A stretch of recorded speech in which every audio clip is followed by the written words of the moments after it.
Dans chaque salle de sport, tu as ce mec qui est là, qui s'entraîne déjà depuis quoi? 6 mois, 1 an, 2 ans, 3 ans, et qui a toujours un corps complètement dégueu. Et ça m'a toujours choqué parce que soit il y a un manque de lucidité, auquel cas les mecs ne s'en rendent pas compte, parce que souvent ils s'en rendent pas compte, ou soit c'est pleinement accepté et comme une fatalité et c'est dommageable. Ce qui est sûr, c'est que moi je trouve ça aberrant de dédier du temps, de l'argent, de l'énergie pour aller au sport et quand même ressembler à une merde. Du coup, dans cette vidéo, je vais te partager 4 choses qui m'ont toujours aidé à avoir des très bons résultats et à arrêter d'être skinny fat et construire du muscle à 100%. Si tu fais ces 4 choses-là, tu es sûr de construire du muscle et tu es surtout sûr, si tu es skinny fat, de perdre du gras. Et je pense que c'est ce que veulent 98% des gens qui fréquentent une salle de sport. Parce que rares sont ceux qui ont l'ambition de devenir bodybuilder. On a juste envie d'être bien foutu, d'avoir un corps esthétique et puissant dans lequel on se sent bien. Et ça passe avant tout par être sec plutôt qu'être ultra bodybuildé. Donc je vais partager ces 4 points. Avant ça, lâche un petit follow, ça fera plaisir, abonne-toi. Et c'est parti. Le premier point, tu utilises trop de machines sans doute parce que tu ne sais pas t'entraîner autrement. Alors, je peux te comprendre, dans le sens où si tu regardes le monde tel qu'il est fait, si aujourd'hui tu décides de faire du fitness, la probabilité c'est que tu vas t'orienter vers une salle de sport. Mais que te propose une salle de sport? Une salle de sport va te proposer un package, une offre et te mettre à disposition des machines.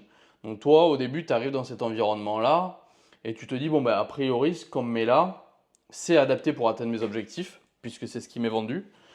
Donc, je vais commencer à utiliser des machines. Je vais faire ce qu'on me préconise, je vais faire un 4x10 et ça devrait bien se passer. Donc forcément, tu deviens dépendant de ces machines et tu n'apprends pas réellement à t'entraîner sans.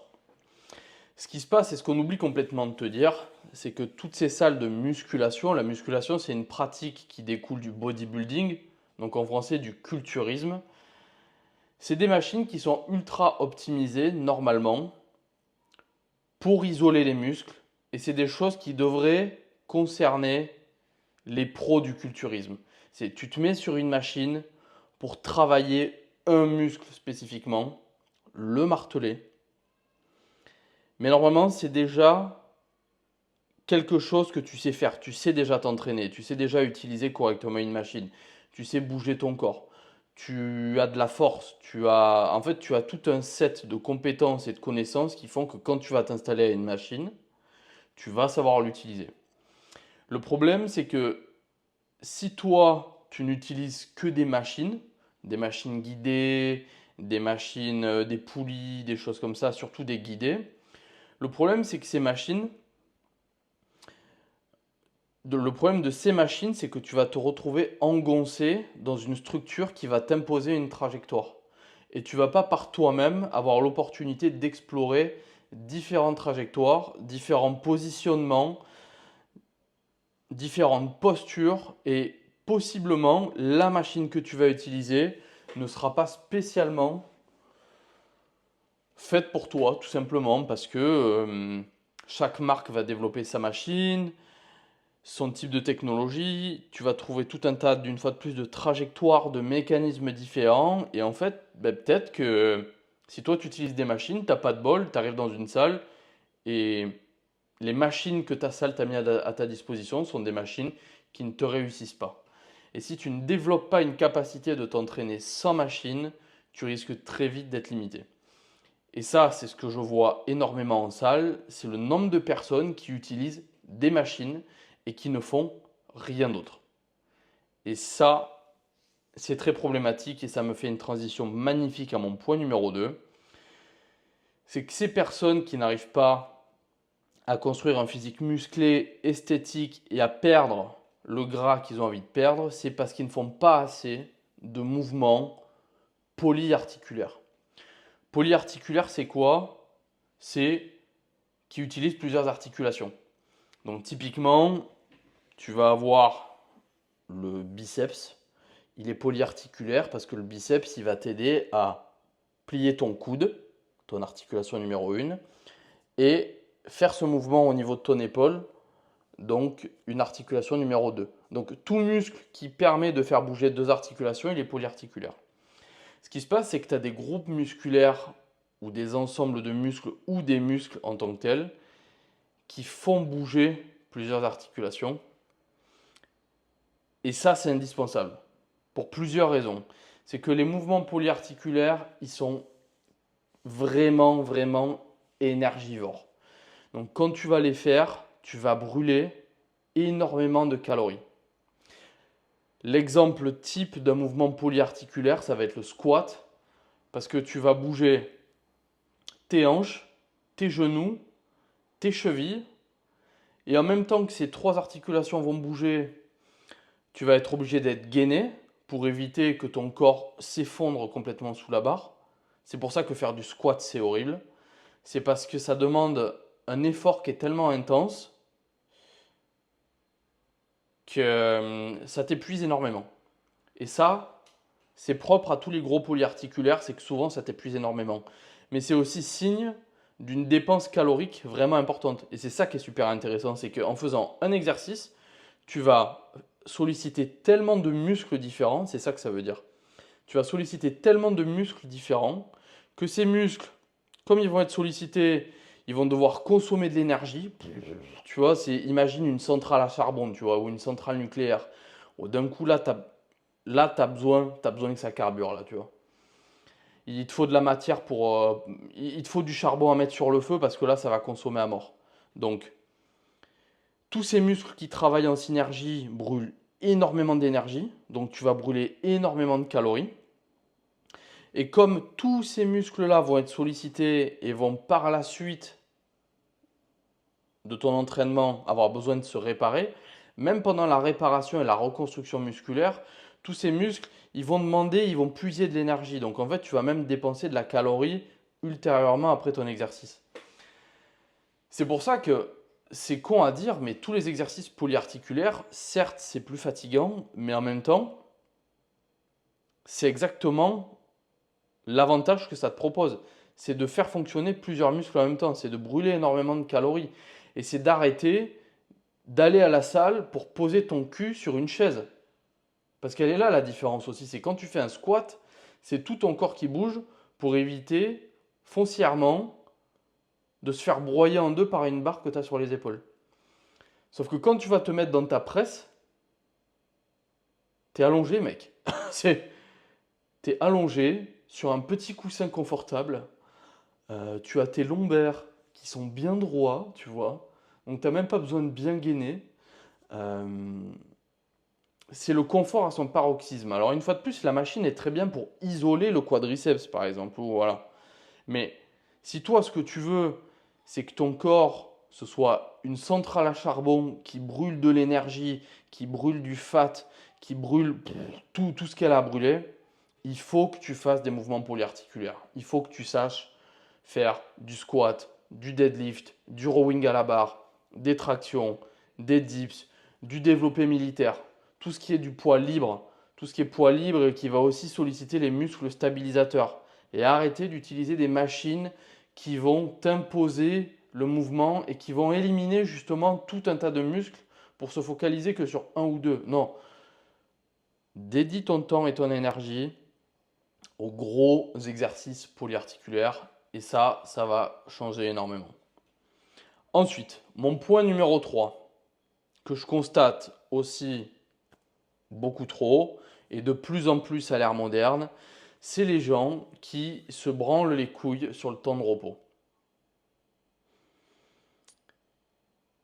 Oui, j'avais envie de le dire comme ça, navré. Donc, quand tu es sur ton temps de repos, tu es censé te reposer. Mais ce que tu reposes, c'est pas toi.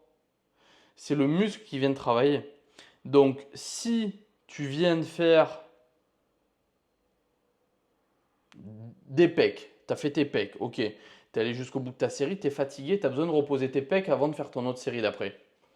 Mais qui te dit que tu es obligé de rester le cul assis sur ta chaise, à scroller comme un demeuré, comme ça, sur TikTok à rien faire. Alors, non seulement rien ne t'oblige à faire ça, mais en plus, tout t'encourage à faire l'opposé ultime. C'est ton temps de repos, tu pourrais très bien marcher, faire des tours de la salle. Moi, c'est ce que j'adore faire au final. C'est une manière ultra simple de faire tes pas. C'est entre chaque série, bah, tu te balades, hein. Franchement, tu te balades, tu vas voir ce que fait Pierre-Paul Jacques. Tiens, comment lui s'entraîne, comment lui fait ci. Tu te balades dans la salle, tu regardes un peu le matériel, tu regardes les descriptifs des équipements, tu vois. T'en profites pour être curieux, tu vas papoter à droite à gauche, papoter rapidement, parce que t'es pas censé prendre 5 ou 10 minutes de temps de repos. Mais tu peux te balader, tu peux faire une série d'abdos. Tu peux très bien, par exemple, faire, si ce jour-là tu fais les pecs et tu as fait du développé couché, bah limite va faire une petite série de tirages léger, mais va bouger, va faire quelque chose, tu vois. Et une fois de plus, tout ça pour t'inciter à bouger. Parce qu'à chaque fois que tu vas aller bouger, tu vas brûler des calories supplémentaires. Ces mouvements que tu vas faire ne vont pas venir nuire nécessairement à la série que tu vas réaliser jusqu'après. Donc tu te seras reposé sur ton muscle, mais tu auras bougé, tu auras brûlé des calories et ces calories vont venir se cumuler aux calories de ta séance, de ta journée, de ta semaine et ça va te permettre d'accroître ta perte de gras beaucoup plus rapidement. Et le dernier point, qui peut paraître contre-productif, enfin contre-intuitif du moins avec ce que je viens de te dire, et ça je trouve ça une fois de plus dommageable, c'est le nombre de gens qui se sont fait berner par le concept de cardio. Alors, à mon sens, le cardio, c'est vraiment un piège à couillons parce que c'est vendu comme la manière ultime de perdre du gras. Sauf qu'il y a plusieurs manières de faire du cardio, différents seuils d'intensité. Et les gens associent en général cardio à effort relativement intense. Et ça, c'est le plus gros scam qui existe parce qu'en général, tu vas voir des gens. Alors, déjà que le cardio, c'est chiant à mourir, hein, bien évidemment, mais tu t'es fait une séance de sport et là, tu as envie de tout sauf faire du tapis. Mais les gens qui vont aller faire du cardio en fin de séance, ils vont toujours le faire trop vite, trop intensément, euh, trop intensément de manière générale en fait. Et ça, c'est le problème principal du CrossFit. Pour avoir fait du CrossFit, moi c'est ce que je trouve aberrant. Tu vas dans n'importe quelle salle de CrossFit, tu verras que 95% des gens, ça fait 3 ans qu'ils sont là et pareil, ils ont un physique qui est absolument dégueulasse.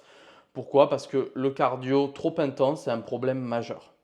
C'est que à partir du moment où tu es dans un effort cardio, ton corps va avoir besoin d'oxygène, sauf que pour générer de l'énergie, en addition de cette oxygénation que ton corps va demander, il va avoir besoin de puiser dans tes réserves de glucides. Le glucide, donc en fait, le glucide que tu vas manger va se stocker dans tes muscles. Alors après, ça s'appelle du glycogène, mais bon, on va passer les détails. Et en gros, ton corps, il va utiliser l'oxygène et le glucide stocké dans ton corps pour faire de l'énergie. Le gros problème étant que, un, ton corps va utiliser le glucide comme source d'énergie et il ne va pas utiliser le gras. Retiens bien ça, retiens vraiment bien ça. C'est un concept super important, j'y reviendrai dans le futur. Mais donc ça, c'est très problématique. C'est toi, tu fais du cardio pour perdre du gras, et si tu es trop intense dans ta pratique, tu vas brûler du glucide. Bon. Ce qui veut dire que durant ta séance de cardio, tu vas te finir, tu vas te mettre à la mort, tu vas déplete complètement, donc tu vas décharger tous les stocks de glucides qu'il y avait dans tes muscles. Mais quel effet ça va avoir ça? C'est que tes muscles, après la séance, vont être en demande de glucides. Et donc, qu'est-ce que tu vas faire? Tu vas rentrer chez toi et tu vas manger comme une truie. Et ce qui se passe, c'est que comme ton corps est en demande de glucides, ton appétit va s'orienter vers du glucide. Donc, ça va être des féculents, des sucreries. Allez, dans le meilleur des cas, des fruits, mais tu vas rarement avoir envie d'une banane ou alors d'un petit agrume, tu vas souvent avoir d'une pomme ou d'un agrume, tu vas souvent avoir envie d'une banane, d'une date, d'une barre protéinée, mais de quelque chose où il y a du glucide. Et s'il y a du glucide, il y a une forte probabilité que tu en manges beaucoup parce que c'est très bon. Et si tu en manges beaucoup, il y a de fortes probabilités que tu consommes beaucoup de calories et que tu consommes plus de calories en mangeant après ta séance de cardio que tout ce que tu auras brûlé dans ta séance de cardio. Donc en fait, dans le meilleur des cas, tu fais une opération blanche et c'est comme si tu n'étais pas allé à la salle et c'est comme si tu n'avais rien foutu. Et dans le pire des cas, eh bien en fait, tu as consommé plus de calories que ce que tu en as mangé, que ce que tu en as dépensé, pardon. Donc en fait, tu es perdant sur toute la ligne.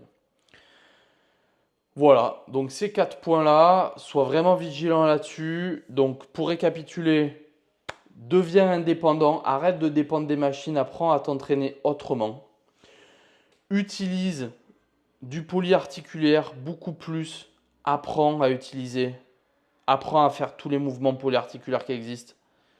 Sois flexible, sois compétent, sois capable de faire plein de choses. Sur ton temps de repos, bouge, bouge, bouge beaucoup, sois en mouvement, tu vois. Essaie d'être cette énergie en mouvement là. Transmets-la cette énergie, bouge, fais quelque chose, mais arrête d'aller à la salle de sport, tout ça pour que sur ton temps de pause, tu te retrouves tout voûté comme ça là, comme Quasimodo, à scroller comme un demeuré sur TikTok. Non, fais une approche adulte et responsable de ta séance de sport et arrête de faire trop de cardio. Si ça te fait chier, marche. Tu peux marcher à la salle, c'est très bien. Mais si même tu peux marcher en dehors, c'est encore mieux. Donc, soit tu marches, ou soit défonce-toi bien à la salle, et puis après, prends du plaisir à rentrer chez toi. Mais arrête de faire du cardio stupide. Voilà. J'espère que cette vidéo t'aura été utile. C'est vraiment des points très très importants. Si tu veux que je revienne en détail sur certains dans d'autres vidéos, n'hésite pas à me le dire. Une fois de plus, abonne-toi. Je t'embrasse. À très vite.